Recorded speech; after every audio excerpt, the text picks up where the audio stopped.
Hey everybody, Tayson here. I'm going to go over my expectations for how we're handling due diligence and recommendations for our customers and clients. If you want to go above and beyond this, you're welcome to.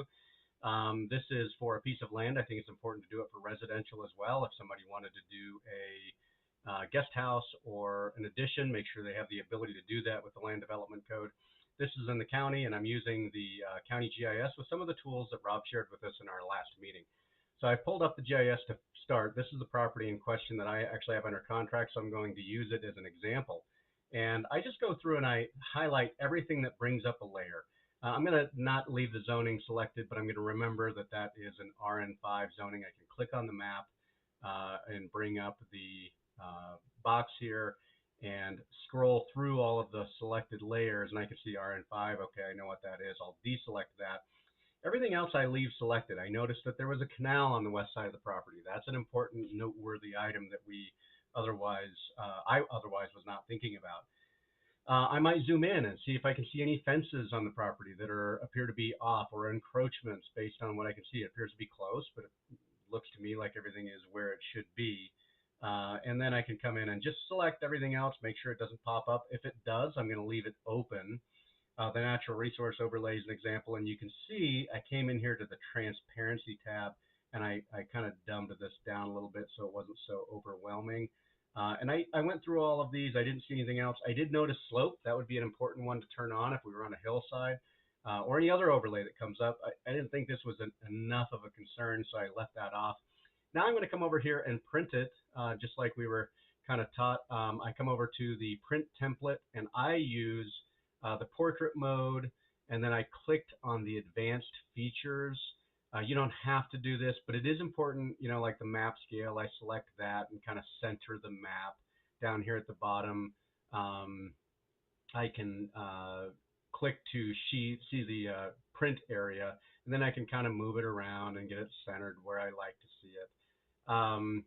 And then, the important thing is here, I want to include this legend. If you include the north arrow or the attributes, that's less important to me, but the legend, and here's why. So if I click print, it'll come up and show a map similar to this. Now I can come down here and see the legend of the things that came up, the canal, the pipeline, the connector, the big game migration overlay, and they can actually look at that and refer back to it.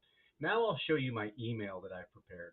So here's what I have, and it says, the kind of an intro. I mention again, I didn't leave the zoning layer locked on, so I said it's in the RN5. And I reference the land development code, and I actually give her a link to the land development code. So if I come up here and I come over to my tab with the land development code, I know that it's in the RN5 overlay. I can come in and search using Control F in the land development code, and all of you should have this bookmarked. But here in the table of contents, I can see it's referenced in section 2.5. So I give her the courtesy of, making it look like I'm really helping her out, giving her some insight as to where it is. You can see in section 2.5, if you want to come in and say, hey, it could be referenced in other areas, there could be other parts of this. Again, we want to make sure we're not making definitive statements, but providing information to the best of our ability, that we're not attorneys, we're not land development, we're not surveyors, we're not engineers. I mentioned the ditch. Hey, there is a ditch. It's identified as a canal, pipeline, or connector, which is what I got off of the map. And then I reference 5-4-2 in the land development code, which is for riparian setbacks. In my mind, I'm always thinking about riparian setbacks, so I come up here and I search riparian, and I come down until I find the riparian setback table. And I found riparian buffers 5-4-2. I don't see canal, pipeline, whatever. So I'm going to mention that. I don't see it on here. You might reach out to the planning department or probably the building department. Hey, I'm thinking about building a house. What do you know about this? So again, ditch, I referenced 5-4-2. The big game migration corridor. If you search that on the land development code, you will not come up with anything. You will actually have to search natural resource overlay, and then it's a different document. So search that, and then it's section 5-4, and that's where they can review that. Miscellaneous septic. This is where I said, hey, if you wanted to look at the road could be a county road. They might not let you cut in where you want to cut in. I don't know if it's a subdivision road. I don't know if there are any encroachments with the fence. It'd be a great idea to go out there. Um, Garrett had a great example of where he went out and found a ditch that we didn't know about because it was dug after the most recent satellite imagery. Put some feet on the ground, even on these small deals. I didn't see anything, so I said, hey, there could be encroachments. If you want a surveyor, let me make a recommendation, et cetera, et cetera. And then I talk about the septic, and I give her a recommendation for it. HOA, Tiwanaut actually has an HOA document, but if they didn't, I'd get that information from title, share that with her, make a recommendation. They reach out, do they have special assessments, et cetera, et cetera. Give her a copy of the land development code. Remember, if you're in the city of Driggs or Victor or Tetonia, it's going to be a different land development code. Area of impact could have special considerations. And then resources. I actually get these off of the Teton Valley Realty website. You're going to have to log in order to do that.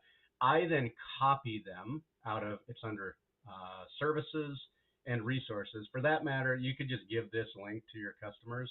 But I like to really spell it out for them on the different people that I recommended. So I come down to land buyer resources. If I was giving them a recommendation for a surveyor, I could give them this information. I try to keep this pretty up to date. Here's that septic information. I copy it out, and then personally, I come into Notepad, and I keep a running list of the things I'm going to share with them. And the reason I transfer it to Notepad first is because it copies and pastes in a little better format for my email. If you copy and paste it out of the website, it just kind of makes it look a little funny. That's just me being a little crazy here. I give them the utilities, and then the well. I actually came in to the IDWR. I looked up wells. I referenced back to make sure it was the proper address and proper location. And then I said, hey, here's the information. I didn't say this is exactly what your well depth is going to be, because in fact, the two that are side by side that I shared with them were within 100 feet of each other. I think I came in and I gave her this one and this one. And so you can see that, hey, maybe she needs to do some research on that. So here's that canal that we talked about, and here's the lot.